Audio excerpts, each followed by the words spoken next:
वो 1872, देखिए 1872 में किसके समय किया गया था? तो लॉर्ड मेयो के समय जो था, लॉर्ड मेयो को फिर पूर्ण रूप से जनसंख्या की गिनती जब की गई थी, वो कब की गई थी? वो की गई थी 1881 में। 1881 में लॉर्ड रिपन के समय। कब की गई थी? Lord Ripon. सर्वाधिक जनसंख्या वाला राज्य देखेंगे तो कौन कौन आ जाएगा? सबसे पहले तो आएगा यूपी। यूपी कौन आएगा? यूपी सबसे पहले जनसंख्या, सर्वाधिक जनसंख्या वाला राज्य कौन आएगा? यूपी। क्योंकि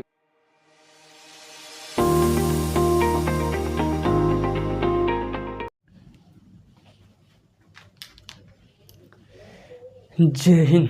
तो चलिए आज क्या देखना है? ज्योग्राफी में। ज्योग्राफी में आपको हम क्या बता रहे थे? तो देखिए ज्योग्राफी में आपको बस एक ही टॉपिक बचा था, दो टॉपिक बचा था। एक तो पॉपुलेशन बचा था पढ़ने को, और एक जो था वो क्या था? जनजातीय क्षेत्र जनजातीय क्षेत्र आपको बताना था। तो आज क्या देख लेते हैं? पॉपुलेशन। क्या देखते हैं? पॉपुलेशन के बारे में पढ़ना चालू करते हैं। इससे पहले आपको ज्योग्राफी में क्लास में क्या बताए थे? तो परियोजनाओं के बारे में बताए थे, कौन कौन सी परियोजना जो है किस नदी पर स्थित है, तो वो सब आपको याद रखना है। कुल 75 परियोजना बताए थे। तो ये क्या? अब देख रहे हैं पॉपुलेशन। पॉपुलेशन यानी जनसंख्या। देखिए जनसंख्या कहते किसे?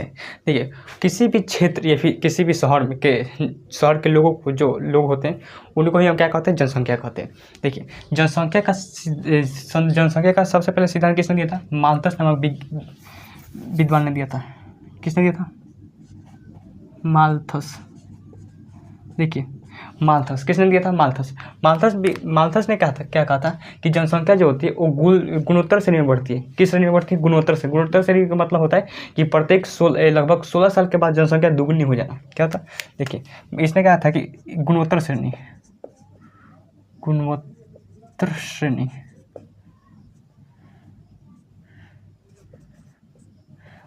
में बढ़ती है। लगभग 16 साल के बाद जनसंख्या क्या हो जाना? दुगुना हो जाना। किसने कहा था? माल्थस ने कहा था कि 16 साल बाद जनसंख्या लगभग क्या होती है? दुगुना होती है। कैसे दुगुना होती है?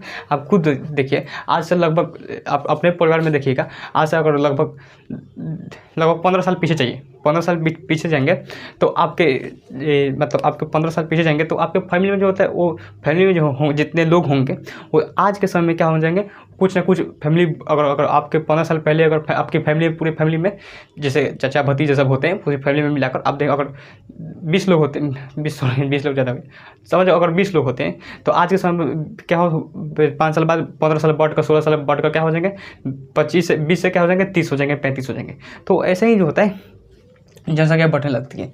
तो इसने क्या कहा था कि 16 साल बाद क्या होंगे? 16 साल के बाद जनसंख्या लगभग दुगनी हो जाती है। ठीक कहा था इसने, माल्थस ने कहा था कि जनसंख्या के 5 चरण दिए थे। 5 चरण। पहला चरण में इन्होंने कहा था कि देखिए, इन्होंने 5 अवस्थाएं दी। जनसंख्या की 5 अवस्थाएं। पहला अवस्था क्या है? आपको लिख देते हैं, जनसंख्या की 5 अवस्थाएं।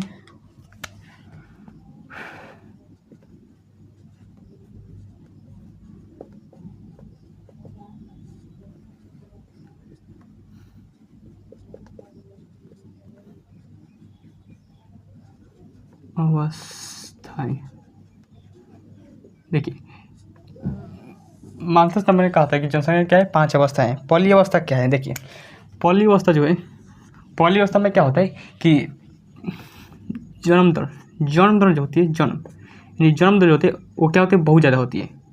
जन्म दर भी क्या होती है? बहुत ज़्यादा होती है। जन्म दर क्या होती है? बहुत ज़्यादा होती है। जन्म दर बहुत ज़्यादा होती है, और साथ में मृत्यु दर भी बहुत ज़्यादा होती है। तो इसमें जनसंख्या की पहली अवस्था क्या है कि लोग क्या है? बहुत ज़्यादा जन्म लेते हैं, और लेकिन मर भी बहुत ज़्यादा जाते हैं। ये प्राचीन काल में रहेंगे। प्राचीन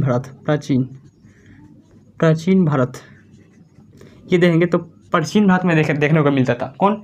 पहली श्रेणी जनसंख्या की पहली अवस्था जो होती है वो प्राचीन भारत में देखने को मिलेगा। आप खुद देखिएगा, आप शाहजहाँ के देखिएगा। शाहजहाँ के जो 14 लड़के हुए थे, जिसमें से आधा लड़का मर गए, मतलब 7 जो थे मर गए थे। तो प्राचीन भारत में क्या होता है? बहुत ज़्यादा जन्म लेते थे, लेकिन उस समय चिकित्सा ये सब उतना अवस्था सही से नहीं था। आज देखते हैं बच्चा जन्म लेते ही पोलियो पिलाओ तो हाई इंजेक्शन दो, तो इंजेक्शन, बहुत सारे इंजेक्शन आगे आ चुके हैं उन सबको स्वास्थ्य को ठीक रखने के लिए। लेकिन पहले प्राचीन भारत में ऐसा नहीं था। पहले प्राचीन भारत में आप बच्चा जन्म लिया और वो जिएगा तो जिएगा, नहीं तो गया वो।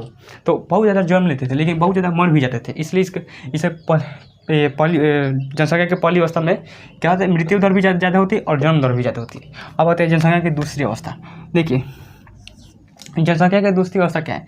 जनसंख्या की दूसरी अवस्था जन्म तो ज़्यादा होता है, जन्म जो जन्म जन्म दर जो होता है वो ज़्यादा रहता है, लेकिन मृत्यु दर थोड़ा सी घट जाती है।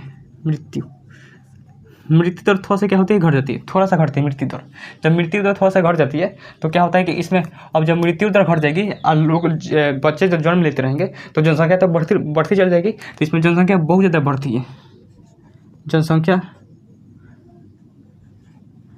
बहुत ज़्यादा बढ़ती है। किसमें? जनसंख्या की दूसरी अवस्था में। जनसंख्या की दूसरी अवस्था में क्या होती है, बहुत ज़्यादा बढ़ती है। कैसे बढ़ेगी? अब बताइए, कोई जन्म लेगा और जल्दी मरेगा नहीं तो क्या हो जाएगा, जनसंख्या तो बढ़ने लगा। क्योंकि इसमें अब थोड़ी देर बाद क्या होगा, इसमें चिकित्सा, बस ये सब चिकित्सा और स्वास्थ्य को लेकर थोड़ा सा ठीक ठाक रहने लगे थे, जिसमें से क्या होता था, इसमें जन्म दर तो ज़्यादा था लेकिन मृत्यु दर थोड़ा सा कम हो गई थी। तो थोड़ा सा कम होने की वजह से क्या होता है, जनसंख्या बहुत ज़्यादा बढ़ने लगी। किसमें? तो जनसंख्या की दूसरी अवस्था में जनसंख्या बहुत ज़्यादा बढ़ती है, समझ गए। अब आती है जनसंख्या की तीसरी अवस्था। देखिए, जनसंख्या की तीसरी अवस्था कुछ खास नहीं है। जनसंख्या की तीसरी अवस्था क्या होती है, किसमें जन्म दर थोड़ा सा क्या होता है, जन्म दर थोड़ा सा क्या होती है, घट जाती है। जन्म दर थोड़ा सा घटती है, जन्म दर जो होता है थोड़ा सा घट जाती है, लेकिन मृत्यु दर भी क्या हो जाती है, घट जाती है। तो उतना नहीं मृत्यु घटती है, जन्म दर तो घट जाता है, लेकिन थोड़ा जन्म दर इसलिए घटता है कि लोग क्या होते हैं, थोड़ा इसमें थोड़ा सा बहुत एजुकेशन वगैरह आ गए थे, शिक्षित लोग होने लगे थे। तो शिक्षित जब लोग होने लगे थे तो वो लोग जानते हैं कि जनसंख्या बढ़ाने का क्या फ़ायदा है। तो इसमें तो जन्म दर क्या होगा, जन्म दर तो थोड़ा सा घटा, लेकिन मृत्यु दर भी थोड़ा सा घट रहा था। तो इसमें जनसंख्या का कुछ खास प्रभाव नहीं पड़ा, नहीं पड़ा। अब आता है चौथा अवस्था। जनसंख्या की चौथा अवस्था में क्या होता है, जन्म दर बहुत ज़्यादा घट जाना जन्म दर, और मृत्यु दर क्या था, नॉर्मल रहना। मृत्यु दर नॉर्मल रहना। इसमें क्या होता है कि जनसंख्या स्टेबल रहती है। स्टेबल मतलब जनसंख्या क्या होती है, स्थिर। जनसंख्या क्या होती है, स्थिर रहती है, स्थिर। जनसंख्या क्या होता है, स्थिर रहती है।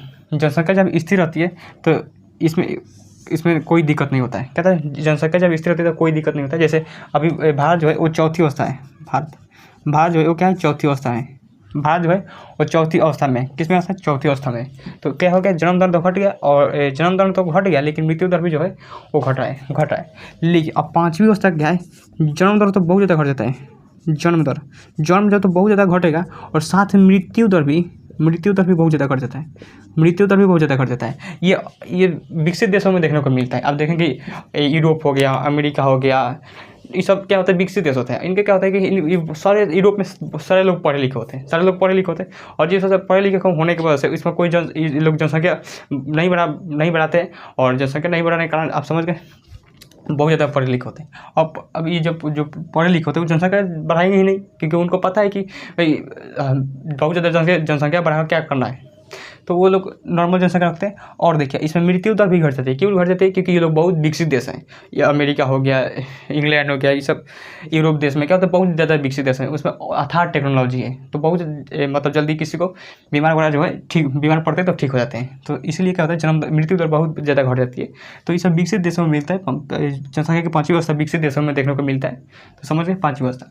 देखिए, जनसंख्या का बहुत ज़्यादा घट जाती है, वो भी बहुत दिक्कत है, और बहुत ज़्यादा बढ़ जाएगी, वो भी दिक्कत है। देखिए, अगर जनसंख्या बहुत ज़्यादा घट जाएगी, आप देखेंगे चाइना में जो क्या था, वन चाइल्ड पॉलिसी लाया गया था, क्योंकि एक ही किसी मम्मी पापा को यानी किसी पेरेंट्स को एक ही बच्चे हो सकते हैं। लेकिन हालांकि अब रूल हटा दिया गया। जब अगर कोई भी देश ऐसा कर देता है कि एक ही बच्चे होंगे, तो एक ऐसा समय आएगा, जैसे नॉर्मल तो ठीक रहेगा, शुरुआत में तो ठीक है, लेकिन 40-50 साल बाद आप देखने को मिलेगा कि केवल अधेड़ लोग बचे हैं। मतलब ज़्यादा उम्र वाले लोग 30 से 35-40 इतने लोग बचेंगे। युवा साफ खत्म हो जाएंगे। युवा की जनसंख्या बहुत ज़्यादा घट जाती है, बहुत ज़्यादा घट गई। चाइना में यही हुआ था कि युवा की जो जनसंख्या थी बहुत घट कर नीचे चल गई थी, और उसमें जो वन चाइल्ड पॉलिसी था उसको हटा दिया गया।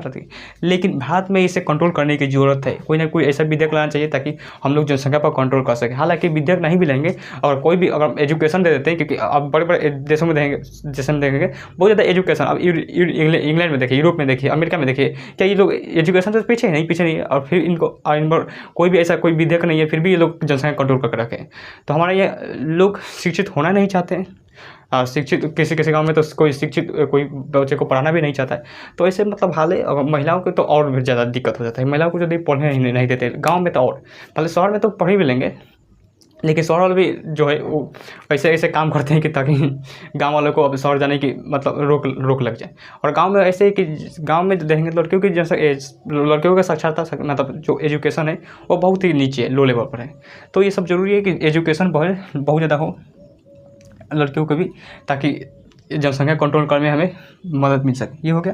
तो जनसंख्या तो बढ़ भी जाएगी तो बहुत ज़्यादा दिक्कत है। देखिए हमारे यहाँ जनसंख्या बढ़ी तो है, लेकिन ये जनसंख्या में कोई स्किल नहीं है। और हर कोई जैसे स्किल सीख ले, जैसे कि सपोज किसी घर में 10 व्यक्ति है, 10 लड़के हैं और 10 के 10 क्या है स्किल है। कोई ड्राइवर है, कोई टीचर है, कोई डॉक्टर है, कोई इंजीनियर है, कोई कुछ है, कोई बैंक का मैनेजर है, कोई कुछ है, कोई वैज्ञानिक है। अब ज़रा सोचिए ऐसे में 10 लोग जो है वो बताइए, अगर 10 को 10 स्किल है तो बताइए उसमें कोई दिक्कत होगा? कोई नहीं दिक्कत है। तो हमारे यहाँ क्या है कि जनसंख्या तो बढ़ रही है, लेकिन कोई इसके पास स्किल ही नहीं है, कोई काम करने की कला ही नहीं है, चुपचाप आराम से बैठे हैं। हाँ क्या जी, मजदूरी खटेंगे जाकर विदेशों में। तो यही हो चुका है। अगर जनसंख्या सारे के सारे स्किल सीख ले तो कितना अच्छा होगा। तो ये हो गया। तो समझ गए पांचवी अवस्था क्या है? जन्म दर भी कम हो जाएगा बहुत ज़्यादा, और मृत्यु दर भी बहुत ज़्यादा कम हो जाएगा। अब देखिए जनसंख्या सबसे पहले भारत में जनसंख्या का पिता किसे कहा जाता है? पहले ये देख लेते हैं भारत में जनसंख्या जो था वो कब किया गया था। देखिए भारत में जनसंख्या जो था वो 1872 में किसके समय किया गया था? तो लॉर्ड मेयो के समय जो था, लॉर्ड मेयो के समय पहली बार भारत जनसंख्या जो थी वो 1872 ईस्वी में की गई थी। 1872 ईस्वी में की गई थी, लेकिन ये सफल जनसंख्या नहीं थी। ये सफल जो था वो सफल नहीं रह पाया था। कुछ जगहों पर जनसंख्या की गई था, उसके बाद बंद हो गया। फिर पूर्ण रूप से जनसंख्या की गिनती जब की गई थी वो कब की गई थी? वो की गई थी 1881 में। 1881 में लॉर्ड रिपन के समय। कब की गई थी? लॉर्ड रिपन किसके समय की थी? लॉर्ड रिपन के समय। तो पहली बार भारत में पूर्ण रूप से जनसंख्या की गिनती कब की गई थी? 1881 में लॉर्ड रिपन के समय। क्या था? लॉर्ड रिपन के समय। और भारत में जो 2011 में जो जनसंख्या की गिनती गई थी, जनगणना किया गया था। तो जनगणना जब 2011 में किया गया था वो था 14वीं जनगणना। लेकिन अगर शुरुआत से देंगे तो ये, अगर यहाँ से जोड़ेंगे तो ये 15वीं जनगणना हो जाएगा। 15वीं जनगणना। अगर 2021 में समझिए अगर होगा तो ये 15वीं जनगणना हो जाएगा प्रारंभ जनगणना से। लेकिन अगर प्रारंभिक जनगणना से देंगे तो ये 16वीं जनगणना हो जाएगा। 16वीं जनगणना। तो अगर यहाँ से जोड़ेंगे तो 16वीं हो जाएगा, और यहाँ से जोड़ेंगे तो 15वीं। तो याद रखेगा। अगर पूरे प्रारंभ में शुरू से कहे तो समझिए 16वीं जनगणना। अगर कहेगा पूर्ण रूप से जनगणना को जोड़ेंगे तो वहाँ से आ जाएगा 15वीं जनगणना। ये हो गया। देखिए भारत में जनगणना का अधिकार किसके पास है? तो देखेंगे भारत में जनगणना के अधिकार जो है वो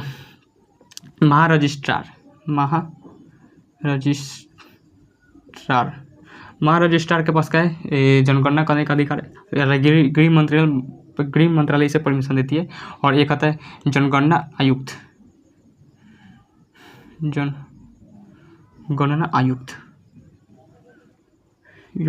ये क्या करते हैं? जनगणना काम करते हैं, जनगणना को गिनते हैं। कौन? महारजिस्ट्रार। इसके पास अधिकारी गृह मंत्रालय से ये अधिकार देता है। ठीक है। भारत में जनगणना का पिता किसे कहता है? तो भारत में जनगणना का पिता देखेंगे तो कौन था? Henry Walter.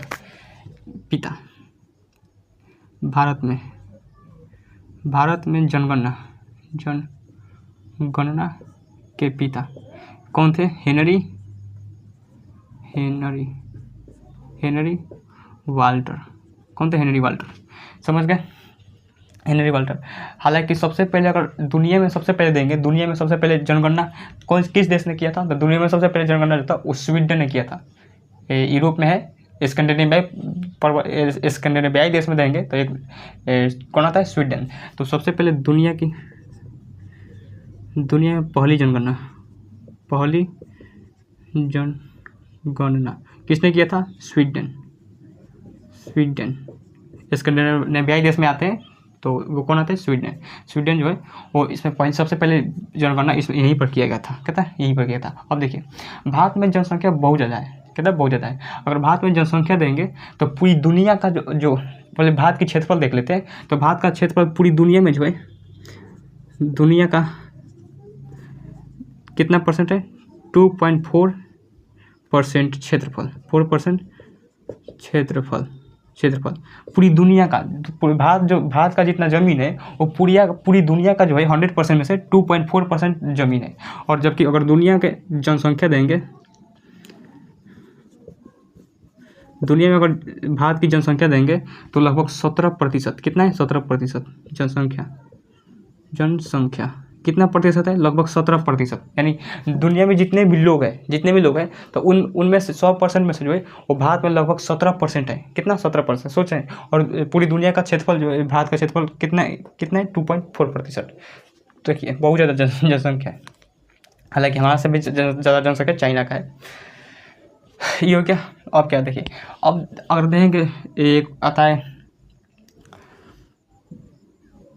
महाविभाजन क्या होता है, कि क्या हुआ था कि देखिए 1921 के समय क्या हुआ था कि द्वितीय विश्व युद्ध उस समय चल रहा था। तो बहुत सारे लोगों की क्या होती जान गई थी और बहुत सारे ऐसे लोग जो है मारे गए थे। तो जिस वजह से जनसंख्या जो था बहुत कम हो गया था। जनसंख्या का होता बहुत कम हो गया था। अब जनसंख्या के कम होने की वजह से क्या हो गया, बहुत मृत्यु होने की वजह से जनसंख्या बहुत ज़्यादा कम हो गया। तो इसे महाविभाजन कहा गया था। महान विभाजन क्या कहा था, महान विभाजन क्या कहा गया था, महान विभाजन 1921 में। महान विभाजन कब हुआ था, 1921 में। और फिर 1951 में क्या हुआ था कि इसे लघु विभाजन कहा गया। लघु विभाजन इन दोनों के समय क्या हुआ था कि जनसंख्या जो थे कम हुई थी। जनसंख्या क्या होता है, बहुत ज़्यादा कम हो गया था। जनसंख्या जो था बहुत ज़्यादा कम हो गया था, इसलिए इसे महान विभाजन कहा गया। क्या कहा गया था, महान विभाजन कहा गया था। ये हो गया। अब देखिए, अब देख लेते हैं कि सबसे ज़्यादा जनसंख्या किस राज्य के पास है और सबसे कम जनसंख्या किस राज्य के पास है। आप देखेंगे सबसे ज़्यादा जनसंख्या जो है, इसको मिटा दे पहले, नहीं यहाँ पर हो जाएगा। सबसे ज़्यादा जनसंख्या देंगे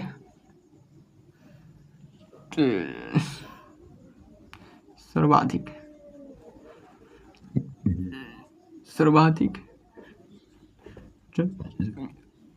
वाला राज्य, सर्वाधिक जनसंख्या वाला राज्य देंगे तो कौन कौन आ जाएगा। सबसे पहले तो आएगा यूपी। कौन आएगा, यूपी। सबसे पहले जनसंख्या, सर्वाधिक जनसंख्या वाला राज्य कौन आएगा, यूपी। क्योंकि यूपी के पास देखिए जनसंख्या वहीं पर देखने को मिलेगा जहाँ पर एकदम साफ सुथरा ज़मीन फ्लैट हो, ऊपर खबर ना हो, पहाड़ वगैरह नहीं हो। आप सिक्किम में चल जाइए, अरुणाचल प्रदेश चल जाइए, वहाँ पर जनसंख्या बहुत ही कम मिलेगी। क्योंकि वहाँ पर क्या होता है कि वहाँ पर पहाड़ी एरिया है, जिस वजह से वहाँ पर ज़्यादा जो है वो भोजन की सामानें नहीं उग सकती है और वहाँ पर जनसंख्या ज़्यादातर स्टेबल नहीं कर पाएगी। लेकिन वहीं देखिए यूपी बिहार में क्या है, ज़मीन क्या है, समतल है। कहता है ज़मीन क्या है, समतल है। अधिकांश थोड़ा बहुत कहीं पहाड़ है मिलेगा, लेकिन ज़मीन क्या है, समतल है। और यहाँ पर अनाज वगैरह जो आसानी से हो जाते हैं। आसानी से होने की वजह से क्या होता है, यहाँ पर जनसंख्या बहुत ज़्यादा बढ़ जाती है। तो सबसे ज़्यादा यूपी के पास है। भारत में अगर यूपी में देखेंगे तो सबसे ज़्यादा किसके पास है, यूपी के पास है। उसके बाद आता है महाराष्ट्र। दूसरे नंबर कौन आता है, महाराष्ट्र। कौन आता है, महाराष्ट्र। तो तीसरे नंबर आता है बिहार। क्या आता है, बिहार। इन तीनों के पास बहुत ज़्यादा जनसंख्या है। क्या था, बहुत ज़्यादा। उसके बाद पश्चिम बंगाल हो गया, मध्य प्रदेश, सब क्या है, बहुत ज़्यादा जनसंख्या वाला क्या है, राज्य है। लेकिन ज़्यादा नहीं पूछेगा, 1 से 2 नंबर 3 से, इससे ज़्यादा नहीं पूछता है। ज़्यादा 1 नंबर पूछता है कि भारत में सबसे ज़्यादा सर्वाधिक जनसंख्या वाला राज्य यूपी। ये हो गया। और अब देखते हैं सबसे कम जनसंख्या वाला राज्य, हटाते हैं इसको, न्यूनतम जनसंख्या वाला राज्य। देखिए न्यूनतम जनसंख्या वाला राज्य कहाँ मिलेगा। देखिए एक तो सिक्किम हो गया।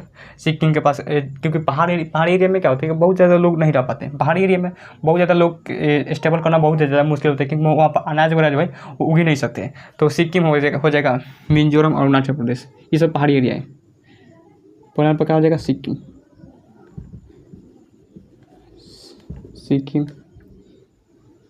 मिजोरम,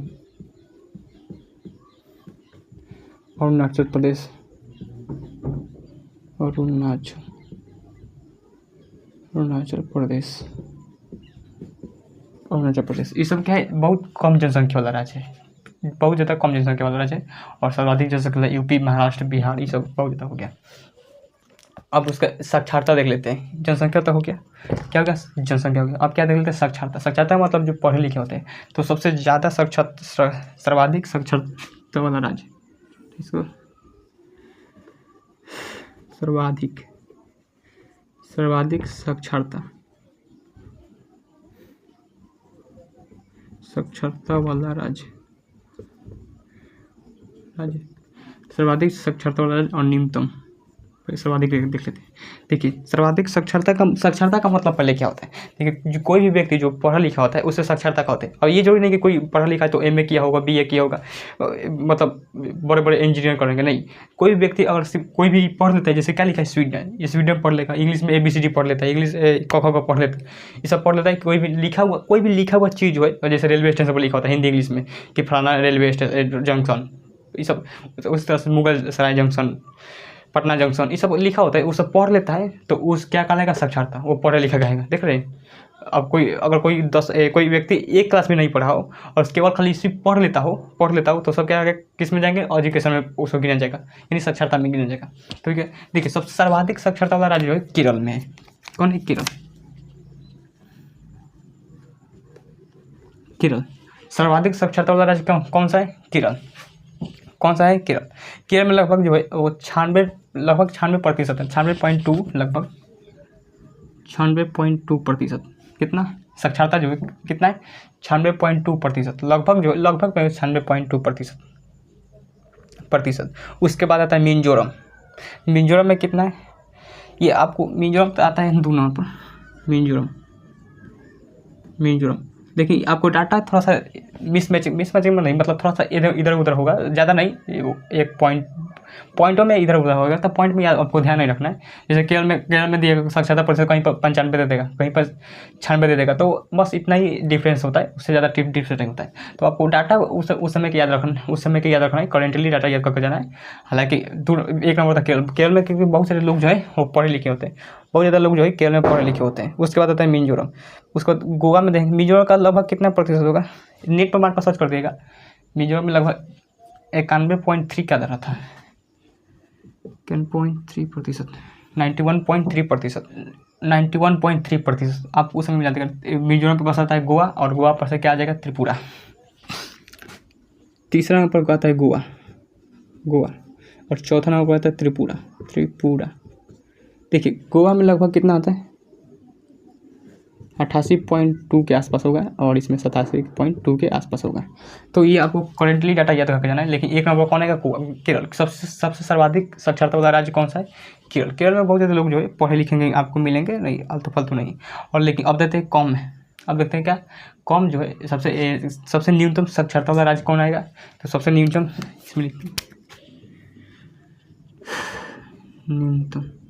साक्षरता वाला राज्य देखिए, न्यूनतम साक्षरता वाला सबसे पहले तो बिहार आएगा, फर्स्ट नंबर पर बिहार में क्या है, बिहार में बहुत सारे लोग जो है वो पढ़े लिखे नहीं देखने को मिलेगा। बहुत लोग बिहार में जाएंगे तो लगभग कितना बचेगा, 63 के आसपास है, 63.8% बिहार में। 2 नंबर आ जाएगा कौन, यूपी। 2 नंबर आ जाएगा यूपी में लगभग कितना आ जाएगा, 65.4 लगभग प्रतिशत। और तीसरे नंबर पर आ जाएगा राजस्थान में देंगे तो कितना जाएगा, 67, लगभग 67%। इसके आसपास जो होता है ये होता है। सबसे पहले बिहार में जो है कम एजुकेटेड देखने को मिलेगा, बहुत ही कम। अब सोचिए 63% जो है वो पढ़ सकते हैं, क्या है, बिहार में पढ़ सकते हैं कि ये क्या लिखा है, हिंदी इंग्लिश पढ़ सकते हैं। तो मतलब कोई भी हिंदी इंग्लिश पढ़ लेता है तो केवल पढ़ लेता है, उसके बाद कुछ आता हो या नहीं आता हो, केवल अगर पढ़ लिया लिख लिया, जो कोई पढ़ देता है वो लिख भी सकता है। तो पढ़ लिया तो क्या कहा जाएगा, पढ़ा लिखा कहा जाएगा, साक्षरता कहा जाएगा। देखो ये तो हाल है। जबकि साक्षरता जो है 100% होना चाहिए। आप 100% जो है उन लोग पढ़ लेना चाहिए। आप उसके बाद आपको कुछ पढ़े हैं कि नहीं पढ़े, क्या किए हैं क्या नहीं किए, 12th किए हैं, 10th किए हैं, BA किए हैं, MB किए हैं, इंजीनियर किए हैं, कुछ नहीं, मतलब खाली आप पढ़ लेना। लेकिन कम से कम आपको ये तो होना चाहिए, कम से कम पढ़ लेना चाहिए। बताइए, हर जगह जो है 100% होना चाहिए, हर जगह भी जो है वो 100% होना चाहिए। लेकिन क्या कर सकते हैं, हमारा यही होता है। अगर पूरे भारत का औसत देखेंगे, पूरे भारत में अगर औसत देंगे, भारत का औसत